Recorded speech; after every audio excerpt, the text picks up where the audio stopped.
Hello and good morning. Thank you for joining us for another session of industry workshops with entrepreneurs in career and technical education. Today, we are happy to have Miss Amber Gibson. And Hi, good morning. Amber is going to share her story of success in becoming an entrepreneur in the beauty industry. And our interview today will be hosted by Dr. Nancy Rossiter. She is herself an entrepreneur, an author, and a business professor here at FSCJ. We will keep the chat open and we welcome your questions throughout the interview, and we'll have time at the end of the session to address your questions. Thank you for joining us. Thank you. It's a So pleasure. good morning. Thanks again for being part of this program. I sent out a few questions for you just so you wouldn't be kind of blindsided. We may or may not go by those questions, but I figured it would be just something that you could, think about ahead of time instead of being, kind of put on the spot. So my first question for you is that, a lot of people dream about starting a business. And what was it that made you decide to actually put your plan in motion? So basically, once I decided to go to hair school, I've always had a passion for doing hair, helping people with their confidence, helping people, to just feel their best self, look good, feel good.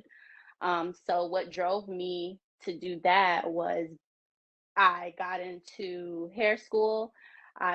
Once I graduated hair school, I started out at Supercuts because I'm like, I want to learn how to cut and be one of the best cutters. Then I went to a salon, got the salon feel. I worked over there for a few months. And then after that, I went to hair cuttery. I was there for about a year, maybe over a year. And then after that, I kind of outgrew that once I started building up my clientele. And I was like, all right, it's time for you to jump off that ledge and find your own space and go that route. So, pretty much building up, starting from educating myself, building up a clientele, and then making this getting a clientele that's expanding and being in a place where you're only in a box and it kind of pushes you out on your own. So that was the route that I chose to go because it was just kind of like, all right, they're not going to allow you to take all of your own clients and not theirs. So it was just like, it's time to jump off the ledge. So that's what guided me to go ahead and start looking for my own place, figure out, okay, what side of town do I want to be on? What type of clientele do I want to have? And, so forth. So that was that. Well, that's great that you actually had customers before you started your business. So that's a Yeah. really great plan and a great strategy. Can you tell us a little bit about your business, the type of salon you are, employees, that sort of thing? Okay. So I am currently, I pretty much am like a private appointment based salon. I used to take walk-ins when I started out by myself back in 2019 once I jumped off the ledge because it's just kind of like, okay, I still need to build a little more clientele, but I so then became appointment only. So I provide extension services, I provide braiding services, chemical, color, pretty much you name it, I can pretty much do it. I also have my own line of products. I provide edge control and a growth oil. I also provide extensions for my clients so that when they come in and say they want extensions, braids, or anything like that, you don't have to worry about going down and finding all of that because some people really don't know what they're looking for. So I kind of have to provide that one-stop shop feel. So that's pretty much what I do. You experience the Lord. It's an entire experience. You come, you I consult you, I tell you what's best for your hair. let's see what kind of journey you or path you want to start in having, healthy, luxurious hair. So that's kind of, what I provide. I also provide an environment where people, come and feel safe, secure. They come in, they are pampered. You come and you relax. Because a lot of people don't get that free time to themselves sometimes, especially when they have a family at home and they're working full time. So I kind of like to have that space that people can come into and just kind of let their feet up, relax, sit, talk, maybe have a glass of wine or some crackers and, get their hair done and they walk out feeling great. So that's pretty much what I provide. Fantastic. Sounds like a great place, like to Yes, go now. everyone loves it. That one of my clients actually told me you should name this Experience Allure Hair Spa. Oh, very nice. Okay, Yes. great. So you touched upon this a little bit, but how did your education help to shape your plans to become an entrepreneur? Oh, that was actually FSCJ has some of the best cosmetology teachers. Um, the foundation is very important. Everyone that wants to be in the cosmetology or the beauty industry, start out in school. Definitely get that ground foundation and start building from there. You need to go to school simply because there's so many things out there that we just don't know. There are scalp diseases, scalp funguses, sanitary conditions that we need to learn about. And there's so many things out there and so many different services that we can provide instead of just being hairstylists. You can provide nail services, waxing, eyelashes, eyebrows, barbering, skin services. There's so many different things that people don't know if they don't go to school and get that foundation. And that foundation starts with amazing teachers. And I've had some of the best teachers. I had Miss Stokes, Miss Butler, Miss Cox, Miss Williams, Miss Jones. They were super passionate about making sure that we knew what we needed to know before we jumped out there. And they made sure that everybody graduated. They weren't going to have any failures. So having some of the best teachers that really care about your education, that's important. And it motivates us to really get out there and say, hey, wow, I can really be somebody and I can be successful at whatever I want to do. So it's super important. It's super important to build that foundation. Fantastic. Great plug for FSCJ. Yes. Yay. Woo! So, when you started out, you most likely needed some resources. How did you go about getting those resources? Because a lot of people who want to start a business are like, okay, I have this idea, but how do I go about getting what I need to get in order, in addition to the education to get my business started? So basically, once it really all started once I was at Hair Cuttery. I used to listen to a lot of motivational like speeches. I used to follow a lot of people that were big in the industry. They have a big name that are very popular. Um, Looking at products, looking at studying products, having product knowledge, studying the type of materials and the type of equipment that I need. What are the best hair dryers? What are the best flat irons? What are the best combs? Things of that nature. So I started looking things up. I grabbed my notebook. Your notebook is essential when you are planning or starting out a business. Write everything down. I wrote everything down, literally in detail. I wrote all of the materials I needed. I'm like, okay, I need a chair, I need a blow dryer, I need products, I need this and I need that. Then once I wrote things down, I looked up each individual item and I wrote down the prices. What's going to be the cost of everything? I tallied up everything and I came out with the total number. And I'm like, all right, this is the amount of money that I'm going to need to start up my business. Make sure you put money away to start up your business, to make sure you have products, enough products, especially when you have a larger clientele. You have to make sure that you're on top of everything. You have to be clear-minded, and you have to make sure that you have everything you need.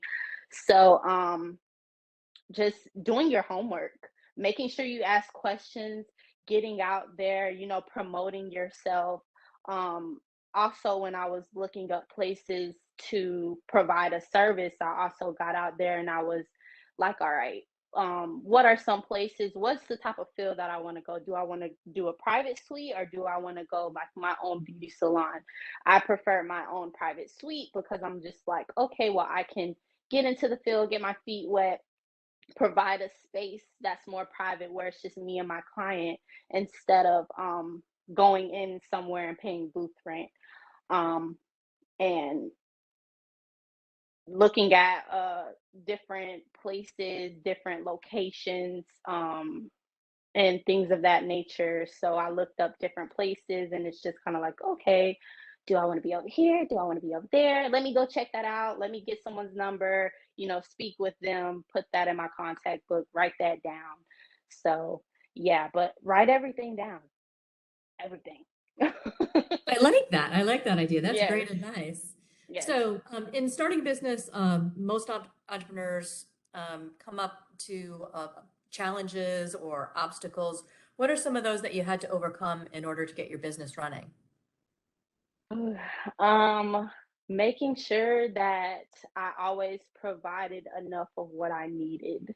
Making sure that I never ran out of anything, because it's just like, okay, you could have a walk-in and they may want a specific color that you may not do all the time, but you have to make sure, okay, I need to keep these varieties open to anyone that comes in, if I'm going to be providing walk-ins or things of that nature, or if I'm going to step out the box as far as being diverse.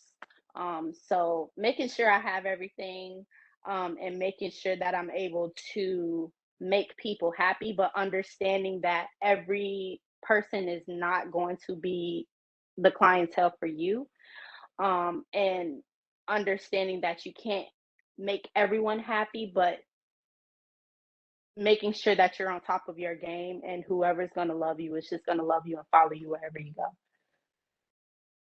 Yeah, as they say, haters are going to hate, right? Right. Right. Yes, And then what yes. about some of the biggest successes that you've had so far, on the flip side of the challenges? What makes you happy and just jump out of bed in the morning to get to work, that sort of thing? So what are the success? Actually, someone asking to interview me, having the pleasure to tell that someone actually wants to know how I did it. That's one of my number one right now. That I was so excited and so nervous this morning. I'm like, oh my gosh, what am I gonna do? What am I gonna say? Hope I don't freeze. But definitely making it to a point in my career where it's like, hey, I want to interview you and see what you do, and have an influence on other people. Also, seeing my clients happy and excited about their hairstyle, loving their healthy hair, wanting to go out and show other people and recommend people to me, like, hey, I told so and so about you. I gave them your information. They just love my hair. And lastly, creating my own line of products. That's something that I've always told myself that I'm going to have when I have my own business. And I always wanted to be able to help people that were in need of specific hair needs, like scalp needs, wanting to grow their hair longer, thicker, or just in a healthier way. Um, People that may struggle with hair growth. Hey, we have these clip-in extensions. We have this you can do over here, a sew-in, something like that. So starting my own product line and being able to provide things to people that I don't have to go out and necessarily buy from another store, I become the store. So that's something that really allowed me to be like, wow, okay, I am successful at this because it's selling. People love it.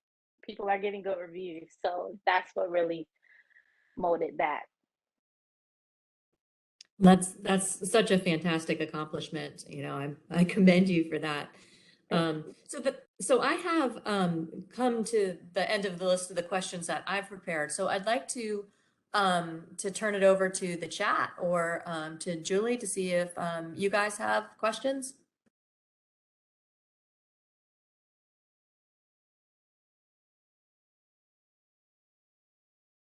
Oh, okay. So some of the questions that we have in the group, can you talk a little bit more about the product creation side? I think a lot of times, people know about that first step. Maybe they rent a space, they get started with their salon, and obviously you've taken yours to the next level. But for those listening in who are thinking about, like you said, they've got an idea, they see a need, they want to create a product. What kind of resources do you tap into for that as far as you have to get packaging? Are there any particular laws or rules that you have to follow for that? I just wanted to hear a little bit more about that, please. Okay, so first things first, you need your notebook once again to be able to write everything down, take note of everything. But you definitely, okay, so for my, like, say for my oil, at first it was like, do I want to make the oil or do I want to find a distributor or a company or a factory that makes these things for you? And or for people that want to start their own product line and they provide everything and you just slap your name on it. So it's just kind of like, do you want to go those routes? So it's good to take classes or find seminars out there or ask around for from people that are already doing that, and that will allow you to take on that information that they know and they want to share that knowledge with you. It's best to ask yourself that first. What path do I want to take? You need to look up ingredients. If you're doing like an oil, say if you're doing an oil or a shampoo, look up ingredients that is going to target your target audience that you want to hit. So say, okay, well, I want to focus this growth oil or this shampoo on growing someone's hair. Find out what herbs or what ingredients um, allows the scalp to promote hair growth, say like peppermint or lemongrass or things of that nature. What's going to encourage that hair growth? So those are some ingredients that you want to throw in there. Write those down. Also test things out on yourself. You kind of have to be your own test dummy. See if something works out for you, whether or not you're allergic to it. You're going to have people that are allergic to things. Make sure you let them know, like, hey, do a patch test on yourself before you try this, because you don't ever want to get into trouble. People can sue you individually for these products that you say you want to create or you want to get from someone else. Also, brand yourself. Make sure you have a brand that's going to uh, bring in the type of clientele that you want to provide to and you want to service. Um, Logos, packaging, um, how you want to present your work or your products to the world. Making sure you have that look that people are gonna love and that's gonna drive people in to be like, hey, what's this? Or what's that on your shirt? Or what's that? What does that represent? Things of that nature. Um, Packaging, um, logos, having a little brain fart. That was great. That was exactly There's what I so was many wondering. things that Yeah, go but just into products. Yeah. yeah. Well, that first piece about, how do I want to do this? Am I actually going to create my own in a lab or what's already out there? So I think that's a great start. And Yeah. Nancy, I see that we've got several more questions in the chat. Are you able to see the chat and go Yes, maybe ask I some see of them? the first question that's on my list. The question is, did you act, I mean, you've talked about your notebook a few times, but did you Mhm. actually write a business plan when you got started? Yes. Yes. You need to write a business plan. When you're in school, you actually have a project. that you come across, and it's basically showing you how you would write out a business plan, what things would you do to create this business, what materials you would need to help enhance your business, marketing skills, branding, things of that nature. You need a business plan. That's very important. You need a plan to go ahead and execute the plan. You can't just go into something and just like, hey, I want to do this, and you just go into it. You're gonna fail. You're not gonna be successful at that. So when you enter something, go in with the reasoning as far as why you're doing this, and also, am I passionate enough to stay consistent with what I want to do? Because the key to success is consistency, dedicating yourself to get up and do this thing every day until you become um successful and you reach that level of success that you're content with. So yeah, definitely have a business plan for whatever you want to do in life. Definitely. Okay, the next question that I see in the chat is, can you provide an example on how your business plan helped you to monitor your goals and success? So that definitely helped in a number of ways, because I had this list of goals that I wanted to tap into. So I'm literally going down my list and I'm like, okay, I checked off making my products. I checked off getting my extensions. I checked off getting this tool that I need to enhance the hair or make the curl that much better. So definitely have a checklist, check everything down. Being organized will help you, and it'll take less stress off of you, because when you start your own business, you are everything. You are the janitor, you're the stylist, you're the office manager, you're the CEO, you're the receptionist, you're everything. So staying organized will help your life just flow. It'll have everything to just fall in place, and you'll sit back one day and you'll be like, doggone it, I did it. Like, okay, I got it. Be I'm organized. glad that you brought up the point about being the janitor, because I think a lot of people glamorize starting their own business and like, oh, well, I'll Woo. just hire someone to clean the toilets. And like, you may not be able to Yeah. find someone to do that for you, so you got to do it. You have to be everything. I mean, even starting, I jumped off by myself in the middle, like August 2019. Um, you have to keep everything clean, okay? Like, it is your job to do that. So a way I stay organized in doing that, I clean up after every single person instead of having a slew of people roll in your shop and you're waiting to the end of the day to clean something up. And then what if someone walks in and be like, "Ugh, I don't want to sit down," because it's like hair all over the chair, all over the floor. Someone can slip. Hair is very dangerous to have on the floor because you can slip on it. So you definitely want to, just stay organized. Organization, guys. That is the way. Great. Julie, you may have access to questions that are sent to you directly. I don't have any more on my end. Do you have more? We do. We have a couple. So one of the questions, and this kind of goes along with your business plan, so I'll do this one first.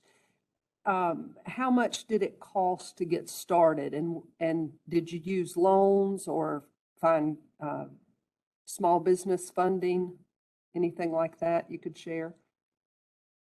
How much did it cost?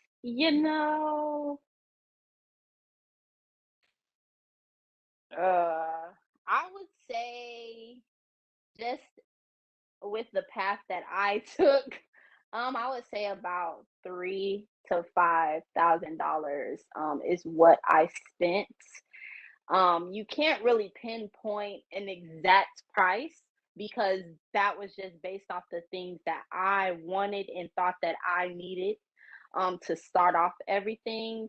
And that really just depends on the type of location that you're going to be at, whether you're going to be in a suite, If you're in a suite, you have weekly rent instead of monthly rent. Monthly rent is usually when you have like your own building, as if you're like renting like an apartment or something like that, or a home. Um, so you have to kind of just make sure you have insurance, make sure, it's just so many things, like your annual fees for your business, the state filing fees, renewing everything, staying up to date. So just, yeah, I would say I started out with a good about $3,000 to $5,000 um So, to do that. yeah, so it sounds like if we go back to what you were talking about with your notebook and staying organized, um, Yeah.